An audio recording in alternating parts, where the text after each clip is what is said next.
Hello everyone, I am Ivy the Occultist and welcome to the 5,000 subscriber celebration for this channel. We're going to do a little bit of a Q&A today. I've got my tea with me, we're going to be just getting cozy and chatty, but I had posted on my community page asking if anybody had any questions regarding their magical practice, if there was any advice, if you need ideas or inspiration or whatever, or if you have questions on my personal magical practice. And y'all came through. There are so many questions that we are going to be answering in this video. I also just got done with ritual, so I'm feeling good. I'm ready to go. I got my tea. I just finished ritual. We're going to answer some Q&As, and I hope that you find this helpful. I've got all the questions broken down into different sections. That way, if there's a particular section you're interested in, feel free to skip to that section with the timestamps below. I've got it broken down to general magic questions, witchcraft specifically, working with spirits, and then questions regarding my personal practice and what I do for my rituals and, my opinions on things and things like that. I'm trying not to make this introduction too long, but I did want to say really quickly that I really appreciate everyone's support. Thank you for all the kindness in the comments. Thank you for subscribing to this channel. It helps fund my college education. So I really, really appreciate all the support. And thank you so much to my patrons. I could not ask for a more supportive community. If anyone's interested in becoming a patron, I will leave the link below. Now, let's begin. We have got some fun questions to answer. I'm very excited to get into it. So we're going to start with the general magic category, I suppose. I didn't know what to call this category other than just general magic. But the first question comes from Mishiko. How do you guide and help beginner practitioners whose paths barely overlap your own? I'm a hedge witch. My partner is a chaotic practitioner. We have a death witch as a friend and have recently found ourselves in a very colorful circle of quasi-apprentices. Most of them are very new to their paths and their craft. And then they go on to list all the different magical practitioners in this group. I'm not really sure how to provide help and assistance to all of them besides teaching them the basics, energy control, safety, etc. So that is a really tough question because when you have a bunch of different magical practitioners, the interests are going to be all over the place, right? So as long as you're getting down the energy work, obviously, making sure that people know how to ground and center themselves, making sure they know how to direct their energy. Sounds like you've got safety down as well. It's always good to know how to cleanse things, how to charge things, how to banish things. I find that those are kind of consistent across all magical practices. It may be called different things in each practice, but you really need to know how to protect yourself, obviously, how to banish something if necessary, and also how to do energy manipulation as far as directing your energy goes. But there is one other component that I think is important that spans across all magical practices, and that's developing your intuition. And there's so many different ways that one can develop their intuition. But in my perspective, to get really good at magic, whatever that magic is that you're doing, intuition is going to play a key role in that. And my favorite way to develop intuition is through divination. So you guys could all, find some sort of divination system to practice together, or you don't necessarily have to all practice the same divination systems. If somebody's into pendulum work, somebody's into tarot cards, another person is into tea leaf readings, whatever that may be, or if it's a more shamanic approach, maybe practicing throwing bones or working with feathers and rocks and other items like earthly items like that.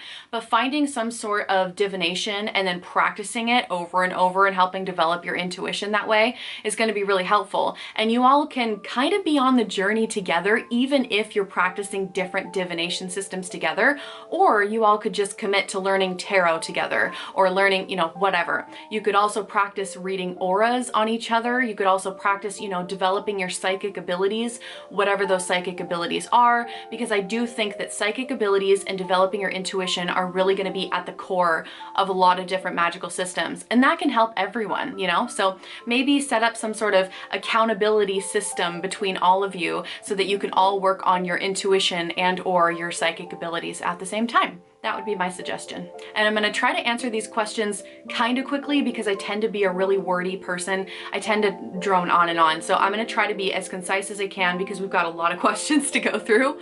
So the next question is from Shadowman. Shadowman says, why is inscribing a talisman or sigil with ancient runes, for example, Theban or Norse, so powerful?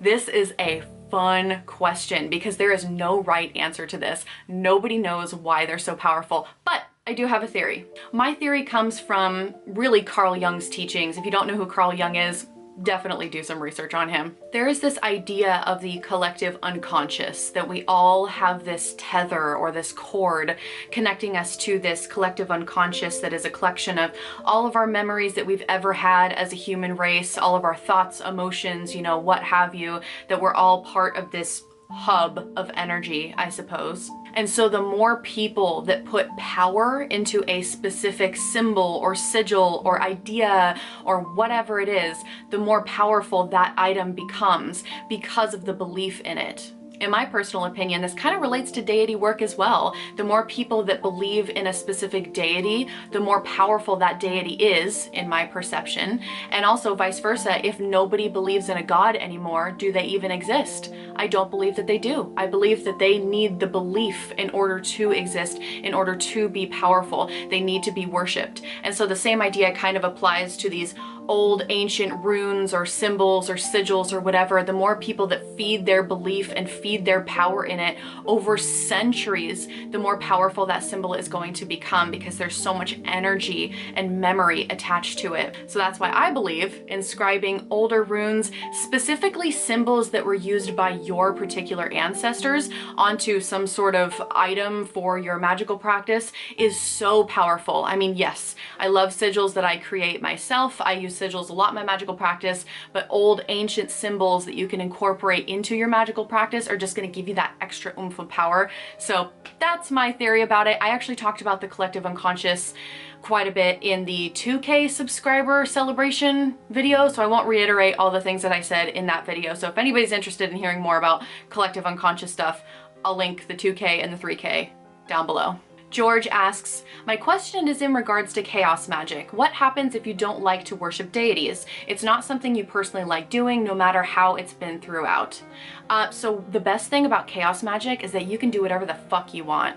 Seriously, you absolutely do not have to worship deities or not worship deities or even think about deities if you don't want to.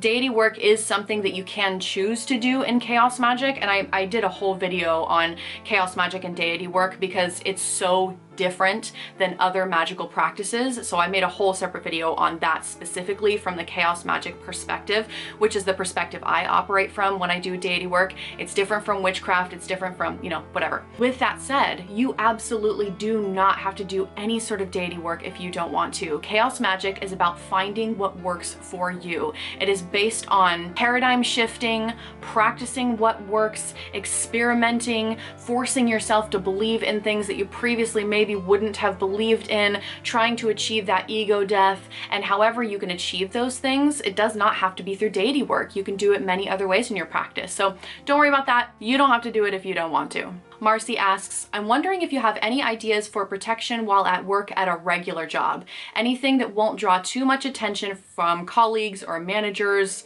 etc. So it sounds like she has a muggle job. She's wanting to know what sort of things that she can use for protection. Marcy, I have so many ideas that I literally wrote them down on my phone here so I can blow through them as fast as possible. So a lot of people bring crystals to work. I don't think there's anything super witchy or creepy about crystals, so you can always bring some black obsidian, you know, tourmaline, things like that, especially if you have a desk or an office where you can set those things up. Or if you're not, if you're more on the go, you can just stick a crystal in your shoe or in your pocket, something like that. If you do have an office and you actually have a desk, I love setting up crystal grids, and you can do this so discreetly. You basically take, like, let's say we're doing protection, right? So let's take some black tourmaline, for example. You can take a little bit of black tourmaline and put it in all four corners of your desk, or put it in all four corners of your office and create a little mini crystal grid that way. You can put some sort of tower or pillar in the center to direct the energy. So I usually just use like a clear quartz tower or something like that, because with a crystal grid you have all the surrounding crystals and then you have the tower in the center that's directing that energy up and out. But crystal grids are great because, again, you can be totally discreet. Just stick a little rock in each corner and then have your tower somewhere in the middle, and that creates a little cocoon of safety for you. The next idea is making a spell bag. So you can put, you know, herbs, crystals, a sigil in there for protection. You can put whatever you want into spell bags, and you just put them in like a mesh bag, and then you can carry that in your wallet, in your pocket. Again, you can put it in your shoe. There's so many different ways that you can make spell bags and as far as things that you can put in them, but that's always an option. You can also write sigils on the bottom of your shoes, or if you don't want to ruin your shoes, you can write sigils on a piece of paper and stick it in your shoe, or again, in your wallet, in your pocket, whatever. Sigils are great for protection. You can create one for protection using a planetary grid for Saturn or something, or you can just create a sigil in a more abstract way and just have it around with you. You can also, let's say you use writing utensils at work or something, you can take a little Sharpie and carve those sigils onto your pens and pencils, or maybe underneath certain things. You know, if you've got books in your office or on your desk or whatever, just slide a piece of paper with that protection sigil in between the books where nobody's gonna see it. You can like hide sigils so easily. That's why I love those. And if you want to go hardcore, you can make a servitor. So I don't know if you're familiar with servitors. I made a video about it, but I love working with them. They are magical entities that you create for a specific task. So you could create a servitor specifically for protection at work, or just protection on your body when you're away from home. And then you typically find something to house it in. I've mentioned before that it's kind of like a genie in a bottle situation. You want to create the servitor and then find something for it to live in, just an item or a trinket or whatever. So for example, you could have, you know, a trinket like this or something. Obviously this is really witchy, so you wouldn't pick something like this to bring to work, but something like this where you can house your servitor in here. You can also just house your servitor in certain parts of your brain as well. There's so many different ways that you can do that. So if you're interested, check out that servitor video. But creating a servitor for your work environment is really helpful, because especially if you have a desk, a lot of people have those little plushy things or whatever. They have like cutesy little things in front of their computer, like a cute little turtle or a cute little dolphin or whatever. Nobody has to know that you've got some badass servitor housed in that little plushy thing. So definitely be discreet with servitors. So I hope some of those ideas help you out a little bit. The next question comes from the Aura of Life. How can you unblock your intuition? And also, how do you know when to recharge a spell? So unblocking your intuition is actually a huge topic, and it really just depends.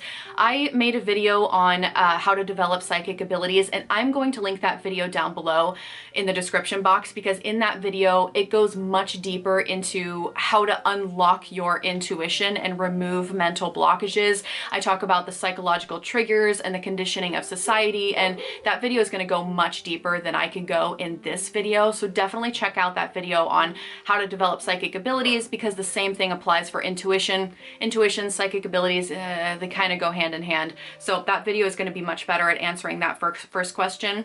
But how do you know when to recharge a spell? This is going to be so subjective depending on who you talk to. For me, I just know. I just intuitively know when something needs to be recharged. And that answer is not very helpful. I do find that the more you work on your intuition and the more you work on your psychic abilities, because in my perception, everybody is psychic. Everybody is psychic. They just have untapped potential that they haven't, you know, cultivated or disciplined or whatever. So my theory is the more that you tap into your intuition and start unblocking those mental blockages and heightening your intuition, you're gonna get to a point where you just kind of naturally know when those spells need to be recharged. But I would say, as like a general rule of thumb, anytime the spell is not bringing you results anymore, it's probably time for a refresh, because spells do die off over time. They need constant energy being fed into them in order to keep them alive. Every spell will eventually die off and, you know, peter out if you don't give it some energy. So when in doubt, recharge your spells, because there's no harm in recharging them, you know what I mean? So if they're not giving you good results, do a little recharge. The next question comes from Justin. I guess this is a multi-surface question, but is it common for abnormal things to happen to you whenever you feel like you're being called to magic? I've had the strangest things, from things miraculously fixing themselves, like a car headlight, a literal copy of the grimoire for the Green Witch falling in front of me at work that wasn't even opened once no one was around. And as of late, we'll have multiple instances where a TV or song will be played, and without me paying attention to what is on, the source of media will either answer my question or finish my sentence. With that latter statement, I've always felt like it's some sort of pre-clairvoyance ability calling out to me. Yes, Yes, that is common, and yes, that's a great thing. So I feel like most people would call this the calling. You know, like every witch needs their calling, or every magical practitioner or whatever. Sounds like you've been called. So I have heard that from many, many people, that when they first are being drawn towards magic, they have all these weird things happening. They can't really explain it, just these weird coincidences. It's most likely your third eye opening, if you believe in third eye stuff. But I personally believe that yes, people are called to magic, and that's typically how they are called to magic, is a bunch of weird stuff starts happening. They start opening their minds a little bit more, or their psyches, and then all of a sudden they're like, oh my gosh, there's so much more to this world around me than I initially thought. So yes, that is common. That is an excellent thing. Very happy for you. I also wanted to say that I just had a similar conversation with my coven mate, because she has been working on her psychic abilities and in opening up her third eye, and every time she does that, she gets pain right in the third eye area and feels a lot of pressure. And I have heard from a lot of people that in the very beginning, some people experience headaches or pain or pressure in this region when they are attempting to meditate or to advance with their psychic abilities, what have you. It seems like it is a very, very common thing, but I promise you it does not last forever. But also, if you're getting crazy pressure and headaches in your brain, make sure there's nothing medically going on, please. I'm not liable for any of that. Let's move on to the section about witchcraft. So our first question in this section is from Jessie. Jessie asks, what is the cause of witchcraft burnout? A lot of people cover how to recover from this or explain that it's okay when it happens, but I'm not sure anyone has covered how to identify and avoid the tripwire burnout. So this is a really good question, because I think a lot of people assume that when you are burnt out in your witchcraft practice, that it's because you've been doing too much spell work, you've been doing too many witchy things, too much in excess, you're getting burnt out. But I actually don't think that's the case. So I view witchcraft as an outlet for creativity. It seems that a lot of people use their magical practice as a form of expressing themselves, whether it's making the oils and the powders, maybe doing a candle spell, grinding the herbs, or, you know, just like creating sigils and getting really crazy abstract and artistic.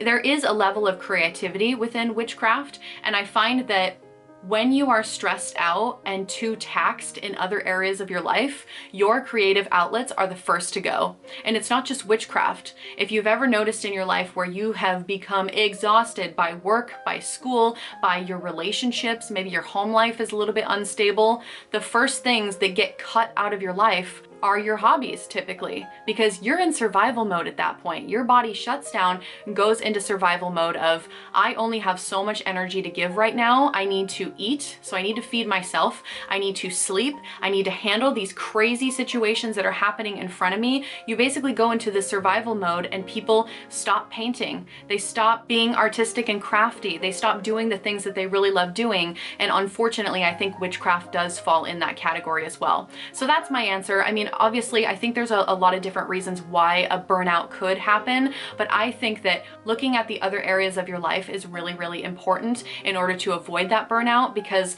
again, once you go into survival mode, witchcraft is going to be the first typically that goes, that people stop practicing because they're exhausted, they just don't have the energy or time for it. Cyrus asks, why do spells sometimes backfire? And I actually I wanted to do an entire video on this subject, because there are so many reasons why a spell can backfire. It could be that you did not descend into an altered state of consciousness enough. Typically you want to, before you cast a spell, you want to either meditate, take deep breaths, count to 10, whatever. You want to descend into an alpha brainwave state. That way your conscious mind is slightly turned off and your subconscious mind is turned on, and you have greater access to your intuition, your creativity, the spiritual realm, what have you. So if you're not descending into that altered state of consciousness enough, you might find that your spells are maybe just not as effective. But also, if you're not raising enough energy for the spell, that can be enough, a reason as well. If you're not releasing the energy that you have raised properly, that can also be a reason. The way you word your intention, there's a lot of importance about the specific words that you use in a spell. That can also cause a spell to either just not work or to backfire. So it's always good to check your intentions, make sure you have your words properly. Maybe there was a disconnect with some of the ingredients you used. I find that usually simpler is better The more simple, the better is what I'm trying to say. I think sometimes people try to get fancy and they try to add, you know, 10, 15 different ingredients into a spell, and then there's too much going on at that point. There's so much going on that the spell, the energy of the spell doesn't really know what direction it's going. So I like to try to keep my ingredients under 5. Like if I'm using herbs, I try to keep it under 5. And honestly, sometimes just working with one particular herb or one particular crystal or whatever it is and really pinpointing exactly what ingredients it is that you're going for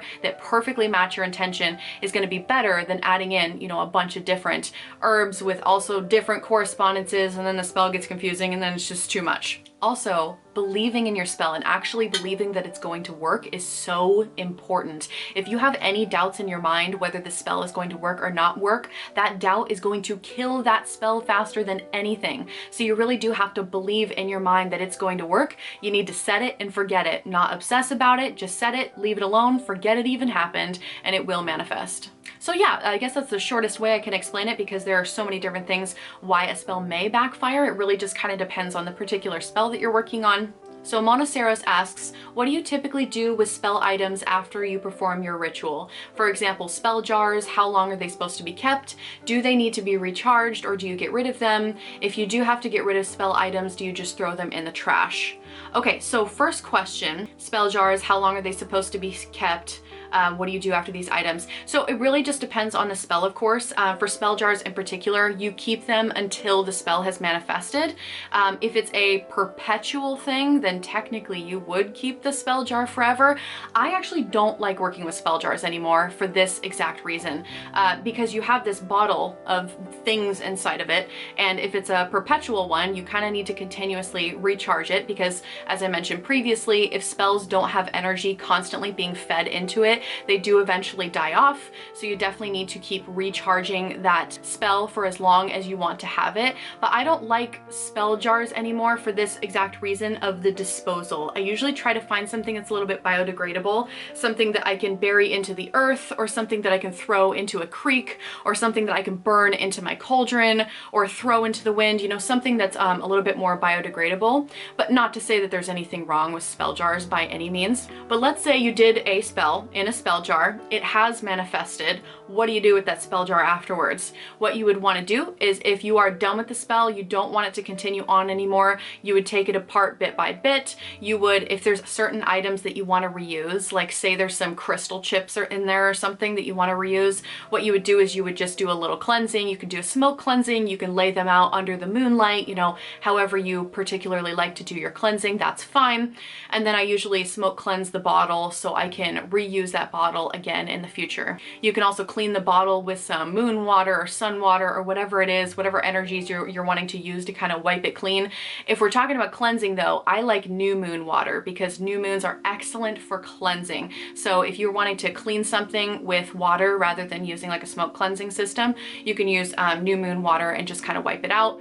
And then anything else that you can't really recycle, you absolutely just throw it in the trash, you know? But what I like to do is I always like to thank the ingredients as I'm taking something apart. I like to thank it for its service, thank it for fulfilling the purpose I had assigned to it, and just showing that little bit of gratitude helps the closure process feel a little bit more like closure, and that there's nothing lingering. Even if you have to throw something in the trash or the compost bin or whatever, I like to say thank you for your service, something along those lines, and then just discard of it as normal. But yeah, that's I mean, yeah, spell jars, I used to do them a lot, but I don't really care for them anymore because the disposal is, and then you also have to think about, is this something you want bottled up? Because spell jars are great for bottling up energy, specific types of energy. So is this a spell that requires you bottling up energy, or do you want to release energy? What is your overall goal here? Because I feel like a lot of people use spell jars for everything, which is totally fine, no big deal. But spell jars kind of have their own spiritual significance that needs to be considered as well. You know, maybe burning a sigil into a cauldron would be better for that manifestation, or burying something in your garden for a really slow, steady release. You know, the elements obviously fire is a quick release element, the earth element is a slow release. I hope that makes sense. I'm just rambling now. But yes, ultimately you can totally throw your supplies away. Just make sure you're cleansing, make sure you're showing gratitude, and you should be good. Shadow Fox asks, is there something in the witchy community you wish to see more of or discussed more often? Yes, so this actually plays into spell jars. I wish we talked more about biodegradable spell work. So everyone in the witchcraft community seems to be just obsessed with spell jars. And listen, I love, like I said previously, I love a good spell jar. They're also super aesthetic and gorgeous, but they're just not good for the environment to have a bunch of bottles with a bunch of crap in them all over the place. Like, it's not sustainable long term to be doing a spell jar for every single spell that you do. And also, I think sometimes people forget that spell jars are meant for containing something, for bottling something up, not necessarily releasing something out into the universe for manifestation. So sometimes when people, and like I said, I don't, listen, no shade. You do whatever you want to do in your magical practice. But if you put something in a spell jar and you're containing it, but that's the opposite of what your intention is in a spell, it's probably not going to manifest in the way that you want, but that's just me. So I wish that we talked about spell jars a little bit more and didn't use them for every single spell that comes up. I think they're very, very helpful and applicable to certain spells, but not to every spell. And I wish that people talked about burying things in their garden more and releasing things into rivers and streams if you want to invoke the water element. I mean, everybody loves burning things in the cauldron, of course, but what about if you want to invoke the air element into your spell? You stand on top of a mountain or in a forest where it's a really windy day and you release all your spell ingredients and let the wind take it away. That is a wonderful way to release that energy out in the universe for manifestation while invoking the air element. So I think that making things a little bit more biodegradable would be nice. That would be my answer for that. Shadow Fox also asks, I was looking into color magic the other day while crafting my best friend's birthday gift and ran into an interesting conundrum. We're also well versed in the basic common color meanings, but have you ever come across any unusual meanings or uses for certain colors in magic? For example, red. We all know it means love, passion, lust, but what if I don't want to imbue that with my best friend's birthday gift? That might be kind of awkward. So after spending hours looking into my books and on the net, I was somewhat at a loss. In the end, I decided on blood pressure, heart health, creativity, exercise, drive, etc., due to the correlation between red, Mars, and the root chakra. What are other atypical uses for colors can you think of and that you would like to share? So color is totally my thing. I made a whole video on the biopsychology of color. I have also taught the biopsychology of color in various covens that I've been in, and I love using color in magical practices, and people don't realize how many uses there are for all the different colors. So I mean, I could sit here and make a whole video just about unusual uses. But okay, spitballing, top of my head, I'm thinking orange. Orange is heavily misunderstood. People don't realize how playful orange can actually be. There is like this childlike curiosity that comes with orange and creativity. Like if you want to tap into your childhood self and just be creative and free to express yourself, orange is an excellent color to use for that. It's linked to the sacral chakra, but ultimately you can use it in creative expression or even getting that childhood innocence back. If you're doing some inner child work or something like that, usually people go for pinks, which nothing wrong with pink. Pink's great, but also orange would be a good one to work with as well if you're wanting that excitement. I also think that blue can be a little misunderstood too, because most people think of communication, they think of mental thought processes, which is true, but the different shades of blue really have different intellectual effects on us. So like a light blue, for example, is going to be mentally subduing. It's going to be very calming and sedating. It is going to slow down our mental thought processes. So if you're a really anxious person, light blue is going to be great for that. And so a lot of people know of blue as this calm, soothing color. But what people don't realize is that a really dark blue, like a really intense navy or cobalt blue, is actually really mentally stimulating, and it can help you when you're trying to brainstorm something or you're really thinking about something hard and you can't really find the right ideas or whatever. Use a really dark blue to help get those ideas flowing. That can be really helpful for stimulating the mind. And of course, yeah, as you said, red definitely relates to our blood, our central and peripheral nervous systems. It's our fight or flight instincts. Red has a very visceral response. It is a very physical color. It is very powerful. So it kind of irks me when some people look at red and they're just like, oh, love, lust, and passion. And I'm like, no, red is a warrior color. I mean, yes, red could obviously be used for passion and lust and all of those things as well, but I think red, there's a lot missing with red, that people can really utilize it in a lot of different ways. And also green. I want to throw that color out there too, because green is very misunderstood. People just equate green to nature, which yes, it is very nature-esque, I suppose. Lots of plants are green, but also if you look at the color spectrum, green falls right in the center of the rainbow. And if you look at the wavelengths, the wavelength of the color green is actually the easiest for our eyes to process. It's really difficult for our eyes to process red, and it's really difficult for our eyes to process purple, those two polar extremes on the color spectrum. But because green sits right in the middle, it's the easiest and most restful for our eyes to look at. So green is arguably the most healing color on the rainbow spectrum because of that, how relaxing it is and how sedating it is, and how, you know, it's just kind of recharging and healing to the whole system. So if you're doing a spell for health in any regard, you know, whether it's physical, mental, spiritual, whatever, I always go for green because green is such an overall healing color. And green also gets equated to finances and money, especially in the United States, because the color of our money is green. So a lot of people look at green and they go, oh, money and finances, but actually it's a really healing color and it's great to use in healing rituals. Let's move on to the next section. We're going to talk about working with spirits. So Katrina asks, your latest vlog showed setting up a space for spirits in your home. Is this a year-round practice for you? Yes, absolutely. So in case anybody missed it, I did a vlog.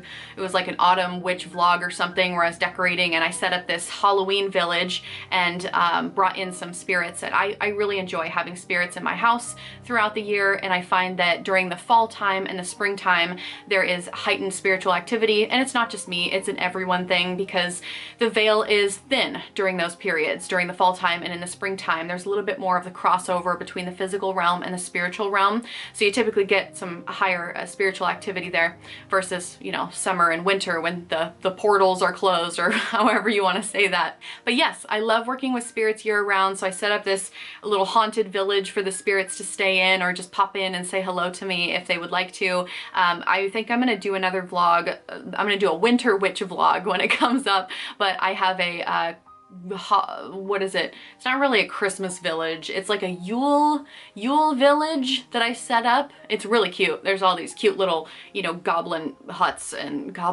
No, that's not it. Hobbit huts? I don't know, North Pole stuff. Maybe it is a little Christmassy, whatever. I got a snow village that I'm gonna set up in place of the haunted village that I've just set up like a week ago or 2 weeks ago or something like that. But I'll be bringing in some spirits into that village as well. Although, like I said, there's not as much spiritual activity typically during the winter and the summertime, because during the winter, everything's just kind of dead and dormant. And during the summertime, portals are closed as well. The veil is not very thin. Everything is very lively in the physical world. So won't be getting as much spiritual activity there, but I do love working with them throughout the whole year. And then, so when I don't have that spirit coin that I used in that vlog in the haunted village or in my snow village, I have it in a little dollhouse. That sounds really creepy, but it's actually in this room. I have a dollhouse in here somewhere. Oh, it's over there. Maybe I'll show that to you guys at some point, but I like to invite spirits into this room in particular with my dollhouse. I offer it as a place to stay, I suppose. Somebody in the comments of that vlog commented how it reminds them of Beetlejuice. So if anybody's seen Beetlejuice, how he like lives in that little village or whatever. So it's kind of the same idea, I suppose, but I like it. It's fun. Okay, next question is from Lynn. Have you ever had any fears or reservations about working with spirits as a solitary practitioner? If so, what did you do to get over and process those feelings? I think I'd do well, but I'm fearful I'll open a wrong door and not be able to close or remedy things. This is actually a question that I hear quite a bit, and this is also a conversation that I just had in my coven as well. So it's a very popular question to talk about. And Lynn, thank you for asking this because I would love to answer it. So yes, I absolutely had fears and reservations before I knew anything about the spirit world, before I started working with spirits.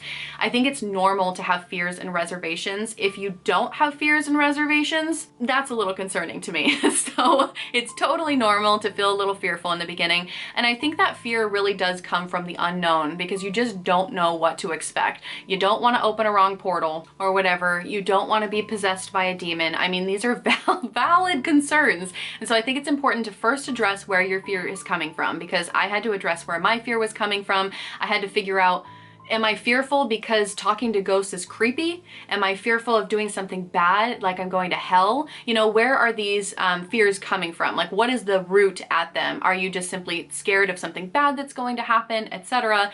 And then I think talking to people that actually work with spirits and that have lots of experience working with spirits is helpful.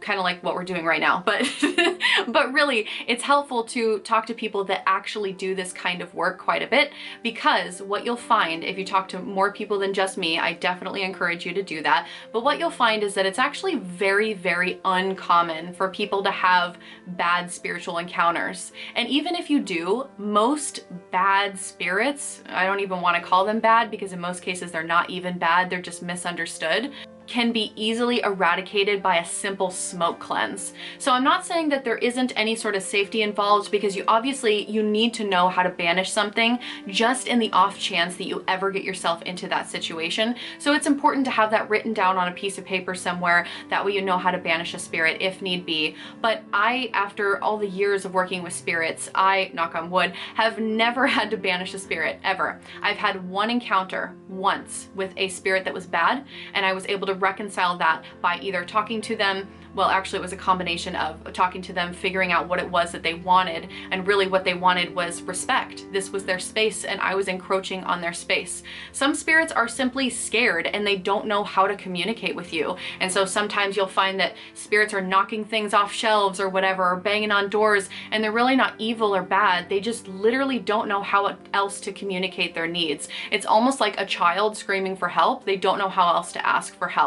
So sometimes just sitting down and doing a tarot reading with them and trying to figure out what it is, only if you're comfortable with that though. I would never push that off onto somebody who's not comfortable. Or doing a simple smoke cleanse. There was a situation where I had to help a friend. We were able to eradicate that pretty quickly by just a smoke cleanse. So I've never had to do a full-on banishing, although I do know how to do that just in the off chance that that were to ever happen. So my experience is not unique by any means. I've talked to many other people who work with spirits quite a bit, and they all seem to say the exact same thing, that Hollywood movies and TV shows make spirit work look to be so much more dangerous and scary than it actually is. There's a lot of fear mongering around this, even within the witchcraft community. There's a lot of people scaring beginners and being like, oh, don't do that, you might open a portal and a demon might come out. I mean, yes, obviously we need to be safe, but let's be realistic here. Most of us have excellent interactions with spirits, and like I said, I've only ever had one bad experience in all the years that I've worked with spirits. So I find that most of the fear comes from all the fear mongering from other people. So that's really frustrating, because I would like to see more people get into spirit work, but so many people are afraid to, and rightfully so, because they've been told this entire time that, oh, you need to be careful, be careful. If people are telling you to be careful, I just wonder how many years experience do they actually have? Do they have experience working with spirits, or are they another person that also just doesn't know what they're talking about? So like I said, you have to be cautious, you have to know how to banish something, but at the end of the day, it's not as scary as everyone makes it out to be. So I think dipping your toes in, I would start with ancestors. Ancestors is probably the most safe spirit work that you could possibly do. So pick someone that means a lot to you that is passed on, or if you don't have like a grandma or a godmother or something like that that you want to work with, you can also work with archetypal ancestors. I talked about that in my ancestor video. You can really work with whoever you want for ancestors, but that is almost a foolproof, I don't want to say 100% because nothing's 100%, but it is a very, very safe way of getting into spirit work and working with spirits. So definitely start with ancestors if you're a little bit worrisome in the beginning, but I really do want to encourage people to dip their toes in, but only do obviously what you're most comfortable with. Don't push yourself just because you think that you should be somewhere by a certain time or anything like that. I think that you'll find once you start experiencing it yourself, it's not nearly as scary as what people make it out to be. And also educating yourself. I think that's another thing too, is that there is this fear of the unknown, and the more that you learn about the spirit world, the less scary it typically is, because you're not thrown into the unknown anymore. You kind of have an idea of what to expect. So definitely read lots of books about working with spirits. In fact, one of my coven mates works with spirits quite a bit, and she actually used to perform exorcisms when she was Christian. So she obviously doesn't perform them anymore, and her story is the same as mine. Once you get into it, it's really not as scary as everybody makes it out to be. Most spirits are just misunderstood. They're not evil and bad. On a very rare occasion, you'll get a bad or evil one. Very rare. So there's a book that she recommended to me that I have not read yet, but I trust her judgment because she's very educated on this subject. It's called Spirits Beside Us, Gain Healing and Comfort from Loved Ones in the Afterlife. And that's by Chris Lippincott. I'm gonna put the name up on the screen, but definitely check out, read some books, check out the Spirits Beside Us. I just ordered it and it should arrive this week, so I can't wait to read this book, but she's been raving about this book, and I think that it's going to alleviate a lot of the anxiety around spirit work. Last question in this section is from the Queen of Green. What are your thoughts, opinions on items used in contacting spirit? Ouija boards, pendulums, dowsing rods, seances, etc. I think tools can be incredibly helpful. Ultimately, it depends on the practitioner. It's kind of the same as any sort of magical practice. I mean, yes, a certain crystal can help you get to a certain place. Your cauldron can be used to do whatever. Your tarot cards can be used to do whatever, but really it's you driving the spell. It's you driving that energy work and that working with spirits. So if you don't have that down, to me, it doesn't matter what tool you use, it's not going to work, because you really have to have that energy manipulation, the sensing, the intuition, the psychic abilities already developed inside of you before picking up a tool. I mean, a great witch can pick up a stick in the middle of the woods and do something magical with it. You don't need the tools, but the tools are fun and the tools can definitely be helpful. So, I mean, going off of everything that I said previously about spirit work, I think that there's a lot of fear, especially around Ouija boards. Don't even get me started on the fear around those, which is so ridiculous. They're literally the exact same as using tarot cards or a pendulum to work with spirits. It's all just different forms of divination. Yes, there is a process with it, and you obviously don't want to treat it like a game. You don't want to be trivial about it. You want to take it seriously because it's a sacred spiritual practice. But a lot of people are like, oh, that's so scary. And it's the exact same thing as using tarot cards to talk to spirit, or the exact same thing as using a pendulum to talk to your deities. It's all the same thing. But because of movies and TV shows, everybody is scared of these spirit boards. And I'm just like, but why? So anyways, that's my opinion on those, I suppose. And seances, of course, are just really helpful if you want to bring in a specific person to talk to. Yeah, I think they can be really helpful. My coven is actually planning on doing a seance the weekend before Samhain when we do our retreat together. So I am very pro spirit work if it's done with respect. That's the key here, is that if it's done with respect. So this next section is going to be on my personal practice and opinions on things. Amy Solitary Green asks, I am currently fascinated with dark moon magic. Do you work with the dark moon? If so, I would like to hear about your experiences with it and your opinions on it. Yes, so I have two favorite moon phases, the waxing moon and the dark moon. That is typically where I do the majority of my magic. I know everyone's obsessed with the full moon, and yes, you can experience heightened emotion and intuition and creativity on a full moon. However, I find that I am very, very sensitive to the full moon, and I feel like shit. Like, I feel terrible when it's a full moon. All I can do is crawl up in my bed and sleep. So full moon magic is not for me. I love waxing moon magic because you have that building energy, so it's really good for going after your goals and getting what you want out of a situation.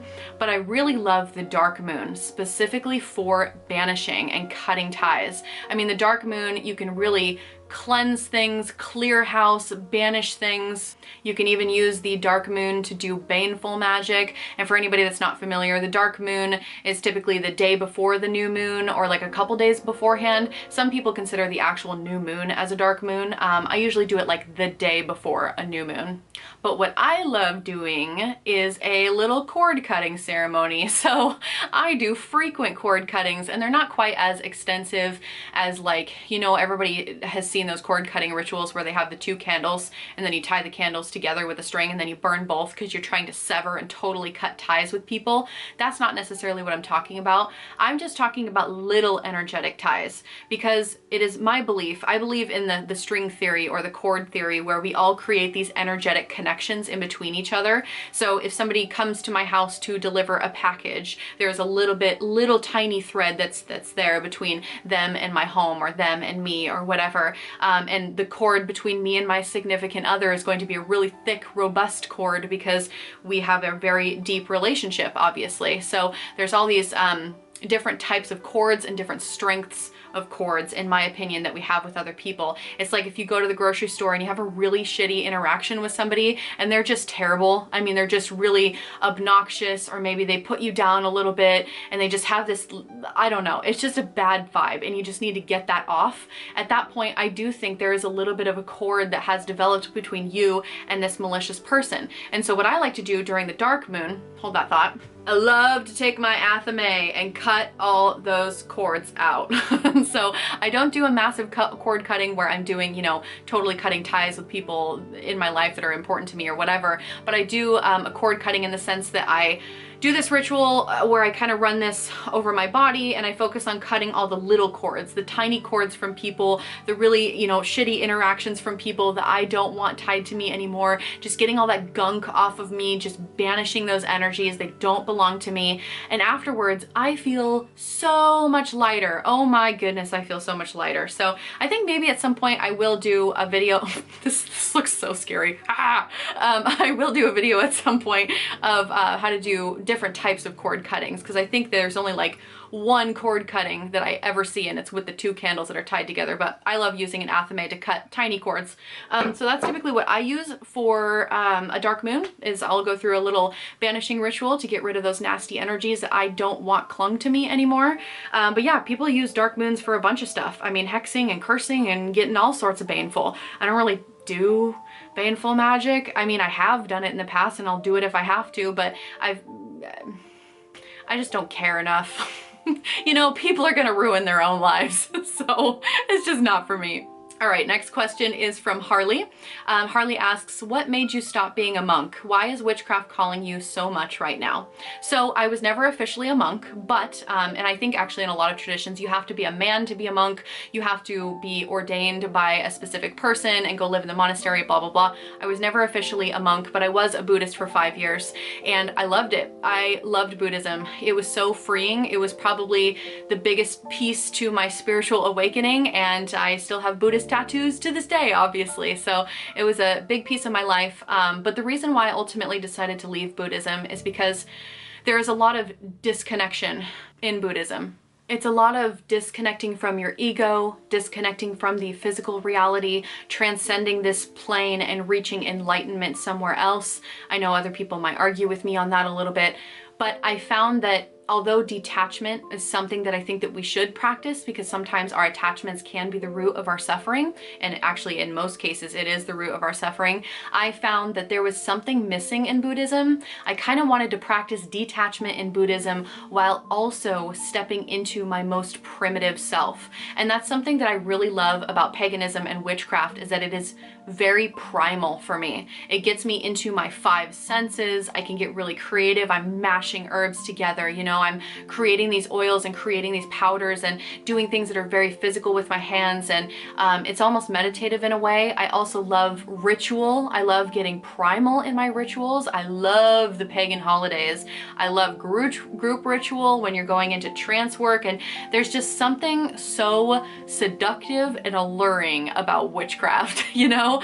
So I love Buddhism. Again, it really gave me a great foundation for meditation, helping me work on my ego, because obviously it's really important to attempt to transcend your ego, but really I found that I needed that more primitive aspect that was found in paganism, which ultimately led me back to witchcraft. I mean, I was a witch when I was 15 and now I'm a witch again. So full circle. Next question is from Benta. What is the most unique spell you ever cast? So I had to think about this for a little bit, because I was like, unique spell. I think my most unique spell is when okay, so I was lucid dreaming a lot, and I built this astral temple. I built this temple that I could travel to in my lucid dreams, and I could do spell work in my dreams, which was like a total psychedelic experience. It was awesome. It was so awesome. But I cast my spell in a dream inside an astral temple. And I just remember stirring the cauldron of knowledge. I was stirring this cauldron of knowledge in order to gain insight and clarity over a situation. And when I woke up, I knew what to do, which was crazy because beforehand I was having such a hard time figuring out what was true and what wasn't. There was somebody that was potentially lying to me at the time, and I was able to find out the truth by going through that cauldron motion in my astral temple in a lucid dream, doing a spell that way. Anyways, it was weird dream, weird spell dream, but it was awesome. I feel like I was so tapped into the subconscious. So that's probably the most unique spell I've ever cast, I would say. The next question comes from Cohen. What's your favorite tool used in your practice? Other than my books and my journals and my brain, I would probably have to say my cauldron because I love fire. Who doesn't love fire? I love setting things on fire. And I've got a big boy cauldron too. I'm looking for an even bigger cauldron. I'd love to get one of those like really big ones where you can just basically have a bonfire in your backyard and just do some big magic. Like, oh, that would be so cool. So yeah, I'd say my cauldron. Next question is from Rebecca. Of course, I'm still interested in how you overcame your depression, but I understand the hesitancy. So I'd also like to know, 1, what does your daily practice look like? And 2, if you have any suggestions for overcoming fears for things that you want to achieve in life. So I kind of talked to Rebecca a little bit in the comments because I had made a comment on 1 or maybe 2 of my other videos in the past that I had been depressed for 30 years of my life. I really struggled with depression, and I actually cured my depression through Magick, which was incredible. And so she had asked if I would potentially make a video about that, and actually some other people asked as well. And I decided ultimately I did not want to make a video on that because it's such a big liability, and there's so many things that people could misconstrue and misinterpret with a video like that. I didn't want to take the risk of talking about such a big important thing to me and then having people just not understand where I'm coming from, or maybe whatever. There was just, it's too much liability making a video like that. But I will share a little bit of it now. So I had been, quick story, depressed for 30 years of my life. It was pretty severe. Nothing I did changed it. I was in 10 plus years of therapy. I did life coaching. I did spiritual coaching. I did any type of medication or therapy that you could possibly think of. I did it, and none of it worked for my depression. So I decided, it was in December, I think it was like 2019 or 2020 or something. No, it was 2019 that I made this goal, because it was in 2020 that I started actually doing these rituals, and within 3 months my depression was completely gone. So what I did is I constructed a happiness ritual, and it was a big, extensive ritual. It was not easy. I mean, it took a lot of thought, a lot of time to create this ritual. I was grounding and centering myself. I was doing an actual sacred space, casting sacred space, and I would do this every single new moon and every single full moon. And what I did for this happiness sigil, or ritual, is I created a sigil, and I also used crystal grids for this. So I picked crystals that correlated exactly to my mental health and why I was depressed. So there were 6 crystals that hit different aspects of my mental health that I wanted to work with. And so I would create a crystal grid, and I would activate the crystal grid with my sigil in the center of the crystal grid every single new moon, every single full moon, and I would burn my sigil every single new moon, every single full moon. So I kept using the same sigil over and over and over again, and also the same crystals. And I would spend time during that ritual holding each crystal, chanting all the things that that crystal is going to do for me. And I created like a little invocation that I did for each crystal as I placed it on the board. And it was just like a whole elaborate ritual, but let me tell you, it worked. It worked. That was in 2020.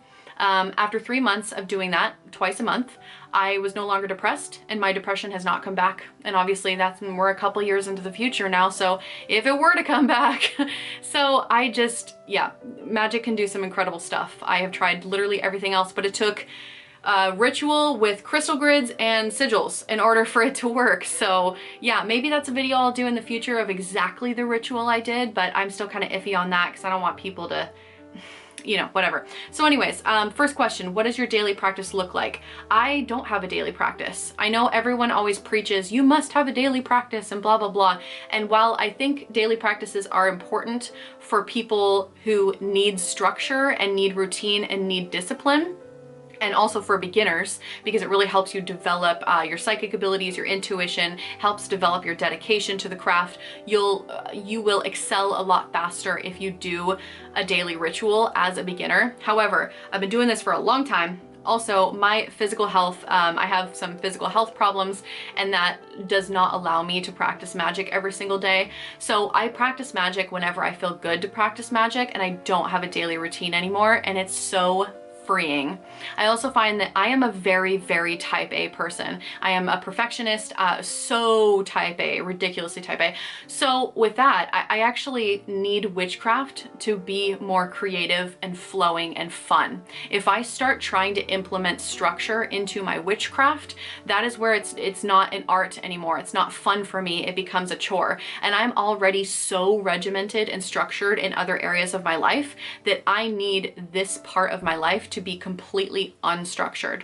So that is my answer for that. But I know other people that struggle with discipline and they need a daily practice in order to keep them connected to their craft. For me, discipline has never really been my problem. For me, letting go and being flexible has always been my problem. So it really just kind of depends on the person a little bit. But the second question, if you have any suggestions for overcoming fears for things you want to achieve in life. So there's so many different types of spells that you could do for this. I mean, you could do a mojo bag or like a spell bag. You could do sigils for this. You could do, I mean, whatever. So many different types of spells. Spell jars, like we talked about earlier. Whatever you want to do for that. You can also make yourself a magical tea with different plants that correspond to confidence. But I did write down a couple correspondences that you might want to consider using in your spells. Because overcoming fear is all about confidence, right? Like to counteract fear, you need confidence. You need to feel good and confident in what you're doing. So I would suggest using colors like red, orange, and yellow. Those are going to be really confident boosting colors. Confidence boosting, there we go. I would also use imagery of lions. So there are so many different types of meditations that you can type in lion meditation or whatever. And you can literally work with the spirit animal of lion in order to gain that courage in your life and go after the things that you want to go after. So you can do this through meditations or working with the lion spirit animal in some other regard. You can also use plants, obviously, to boost your confidence, like sunflower and dandelion. Yellow and orange flowers are going to be really like confidence boosting, so definitely recommend that. You can also work with the sun too, so you could use sun water in your spell work or in your rituals. You can also bathe in sun water as you do a lion meditation with the spirit animal for the lion, you know? So using the sun in your ritual can be really helpful for boosting that confidence and overcoming fear. You can also create sigils using the planetary grid for the sun. But yeah, there's a bunch of different ways that you can go about that. So I hope that some of those correspondences help a little bit. Amy asks, do you ever craft your own oils and powders? If so, success, recipes. What determines your choice in ingredients? If not, would you maybe be willing to try it? Maybe a group experiment? Yes, I craft my own oils and powders all the time. I don't know if I would give specific recipes anymore because what I've found is that less is more. I used to make a lot of powders and a lot of oils that had a lot of different ingredients in it, a lot of different herbs and crystal chips and different types of oils and blah, blah, blah. And not that there's anything wrong with those, but I have found that it's much more effective to work with just one plant or maybe just two plants. Like I just made a rose oil the other day. I was working with the rose petals. I blessed the rose petals. I blessed the oil, and it's infusing right now. And then in a couple months, I'll be able to use that rose oil. But I found that working with just one particular plant and really deep diving into all the medical physical properties that that plant or that crystal or oil or whatever has to offer, I think is really important. And it also has given me greater efficacy in my spell work, because kind of going back to the conversation we had earlier, I feel like people are trying to cram a ton of different things in their spells, and it actually, in my opinion, kind of confuses the spell a little bit. It's a little bit confusing. The energy is not concise, and so the energy is going a bunch of different ways. So less is more for sure. If I'm working with powders or oils for now, I usually try to keep it to under 5 plants. I really tried to keep it to as little as possible, but maybe I'll take a rose oil that I made and then use that in a spell with a plantain oil or something like that. But having those plant allies and having those deep relationships with each plant that you're using in your spell work, I think can be really important. So yeah, I don't know if I would really I don't really know if I have any recipes because everything I do is just so chaotic and all over the place. So, but I love making oils and powders. It's always very fun. And as far as what determines my choice in ingredients, I think it really has to do with my relationship with the plants, because I really do try to work with the plant spirits and connect to that energy a little bit deeper. And when I have a deep relationship with a specific plant, it kind of tells me what it wants to be used for. And so I just kind of go off intuition. It's not really a thing where I have a set thing that I do every time. It changes all the time, but it's fun. It's fun having relationships with plant allies. Okay, so next question is from JR. When did you have the confidence or feel it was appropriate to start calling yourself a practitioner, not just in general, but for specific belief magical systems? So I'm gonna kind of talk about this from the chaos magic perspective, because I don't think there was a specific event or rite of passage that I had for me to call myself a chaos magician or a witch or whatever the title is that you're wanting to call yourself. I think it was like a slow, natural progression. For a while I would say, oh, I'm dabbling in chaos magic. I'm interested in chaos magic. And then I got to the point where I was like, yeah, I practice chaos magic, or I'm a practitioner of chaos magic. And then eventually over time, when people would ask what I do, it just kind of slipped out. And I would just say, I'm a chaos magician. And that moment, you just get confident, it just slips out, it just is a natural progression. So I think that's gonna be totally up to you and your experience. But for me, it wasn't one specific thing. It wasn't like I had to know all of these things and I had to be doing all of these things or whatever. It was just this natural progression of saying that I'm kind of interested in something, now I'm really interested in it. Okay, I'm a chaos magician now, like 100% a chaos magician. So yeah, I hope that answers your question, kind of a weird answer. The next question is from Nicole Marie. What are your favorite things to do during autumn season and or Samhain? Rituals, books, spells, foods, scents, etc. A bunch of different ideas to talk about there. I love working with my ancestors. When it comes autumn time and we're descending into the darkness of winter, that is when I really start reconnecting with my ancestors. I do a full dedication ritual once a year to them, and it really does help me open the lines of communication with them. So I love doing some ancestor work. I also work with Medusa quite a bit during this time of year as well. This is a time of year where she is extra potent. She loves the fall and winter time. So I love working with Medusa. What else do I do during autumn? Shadow work. It's not fun. I don't enjoy it, but it's very necessary. If you haven't done your shadow work, do it. I'm just kidding. I'm not here to tell you what to do. But during the fall time, it is time for ancestral work, working with Medusa, going back into shadow work a little bit. Not my favorite thing, but you know, it's necessary. And then pumpkins, all the pumpkin everything. I hate to be a basic white girl, but honestly, pumpkin and vanilla. This just vanilla pumpkin everything. I just love a good vanilla pumpkin scent. It's just so, you know, perfect. And then of course all the witchy movies like Practical Magic. I know everyone's obsessed with Hocus Pocus right now, but I actually really want to read the Practical Magic book series. I've never read the books before, so I think this year I really want to sit down and finally read them, because I've watched the movie like 50,000 times and I've heard the books are amazing, so I definitely want to read that. But yeah, those are the types of energies, I guess, that I gravitate towards when it starts to get dark. And that was all of the questions. Thank you all so much for asking such awesome questions. This was a great conversation. I'm really excited again about the 5,000 subscribers. I appreciate it. I think at this point we're at like 5.6, so we're almost to 6K, which is woo, that's awesome. But thank you so much. If you literally listened to this entire video up until this point, let's do another tag word. I've done this on some of my videos, and I took this idea from Alvine Green, and I actually messaged her about it because I was like, does it bother you that I really like your idea? And I used it on my video because I felt so bad. I don't want to be one of those content creators that's like stealing ideas from people. That's just rude. I always want to give credit to the people that it was their idea first. So if you have not checked out Alvine Green's channel, go check her out. She's amazing. She has a wonderful channel. She's been a YouTuber for a long time. She's an OG for sure, but she does a tag word at the end of all of her videos. And so today I would like to do a tag word. If you have listened to this entire conversation, which I can't even believe that if you have, let's do a tag word of blue flame. Blue for knowledge and communication, because that's what we're doing right now. We're sharing knowledge. I'm getting a phone call right now. We're sharing knowledge. We're sharing communication. Wait, no, we're sharing communication. You know what I mean. But let's keep this fire burning. Oh my God, that was so corny. So let's code word blue flame in the comments if you have listened all the way up until this point. Thank you again for watching. I'll see you in a video very soon. Bye.